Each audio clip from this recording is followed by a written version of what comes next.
మలయాళ film industry మల్లువుడ్లో చాలామంది directors and technicians anti Hindu పాలసీతో సినిమాలు తీస్తారనే ఒక బ్యాడ్ టాక్ ఉంది.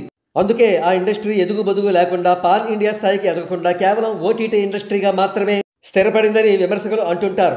ఇక విషయానికి వస్తే మలయాళ సూపర్ స్టార్ మోహన్ లాల్ గారు హీరోగా నటించిన లూసిఫర్ మూవీ ఎంత పెద్ద విజయం సాధించిందో అందరికీ తెలిసిందే.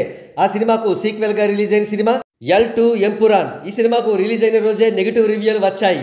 బ్యాడ్ టాక్ ప్రస్తుతం రన్ అవుతోంది. ఈ నెగిటివ్ రిపోర్ట్స్కు కారణంగా హిందువులను ఈ సినిమాలో బ్యాడ్ లైట్లో ప్రొజెక్ట్ చేశారంటున్నారు. ఉదాహరణకు ఈ సినిమాలో 2002లో జరిగిన గోధ్రా ట్రైన్ ట్రాజడీని పూర్తిగా వక్రీకరించి చూపారంటున్నారు. ఆనాడు అయోధ్యలో కరసేవకు వెళ్లిన హిందువులు తిరిగి సబర్మతి ఎక్స్ప్రెస్లో వస్తూ ఉండగా గోధ్రా వద్ద ఒక మతానికి చెందిన మోక ఆ రైలును తగలబెట్టారు. 59 మంది హిందువులు దుర్మరణం పాలయ్యారు.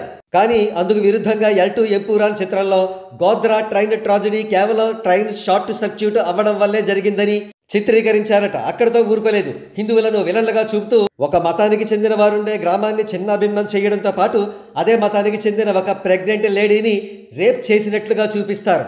ఆ తర్వాత అదే గ్రామానికి చెందిన కుర్రవాడు పెరిగి పెద్దయి పృథ్వీరాజ్గా మారతాడట. మోహన్ లాల్ గారి సహాయంతో విలన్గా ప్రొజెక్ట్ చేయబడ్డ హిందువుని అంతమొందిస్తాడట. ఇది స్టోరీ. ఎంత ఘోరంగా ఉందో కదూ. మరి ముఖ్యంగా ఇతర మతానికి చెందిన ఒక ప్రెగ్నెంట్ లేడీని ఒక హిందువు పాడు చేసినట్లుగా చూపించడం అనేది చాలా దారుణమైన దర్శకత్వం. సైకో లక్షణాలు కలిగిన ఈ దర్శకత్వాన్ని చేసింది పృథ్వీరాజ్ సుకుమారన్. ఏదేమైనా ఈ సినిమాను ఇంత దారుణంగా తీసినందుకు తగిన గుణపాఠమే జరిగింది ఆ చిత్ర మేకర్స్కి.